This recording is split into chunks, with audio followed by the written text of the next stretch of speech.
कुख्यात गँगस्टर अबू सालेमला मध्यरात्रीच्या सुमारास नाशिकमधून दुसऱ्या ठिकाणी नेण्यात आले।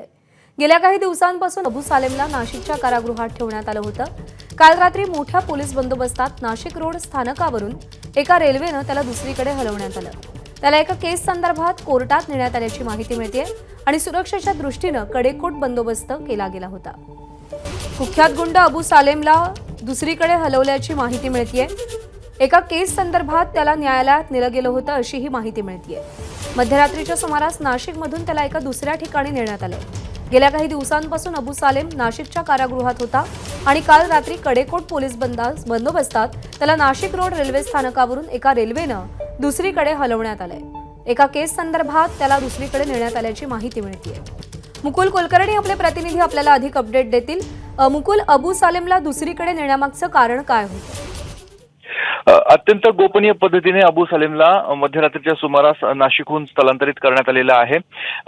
एकतर त्याला एका दुसऱ्या ठिकाणी हलवलं जाणार आहे। नेमकं नाशिकमधून कुठल्या शहरामध्ये त्याला नेलं ही बाब समोर आलेली नाहीये। त्याला उद्याला कोर्टामध्ये हजर केलं जाणार असल्याची देखील विश्वसनीय सूत्रांकडून माहिती मिळालेली आहे आणि त्यानंतर 4 ते 5 दिवसांनी त्याला पुन्हा एकदा नाशिकमध्ये आणलं जाईल अशा स्वरूपाची माहिती आहे। मात्र ही संपूर्ण जी टीमवर्क होतं त्याच्यामध्ये कुठल्याही स्वरूपाची माहिती ही देण्यात आलेली नव्हती। त्यामुळे गोपनीय पद्धतीने कारण त्याच्या सुरक्षेचा प्रश्न निर्माण झालेला होता। नाशिकचे पोलीस, कारागृह पोलीस आणि त्याचबरोबर काही अतिरिक्त फोर्सच्या माध्यमातून त्याला इथून स्थलांतरित करण्यात आलेलं आहे। मुकुल, धन्यवाद दिलेल्या माहितीसाठी।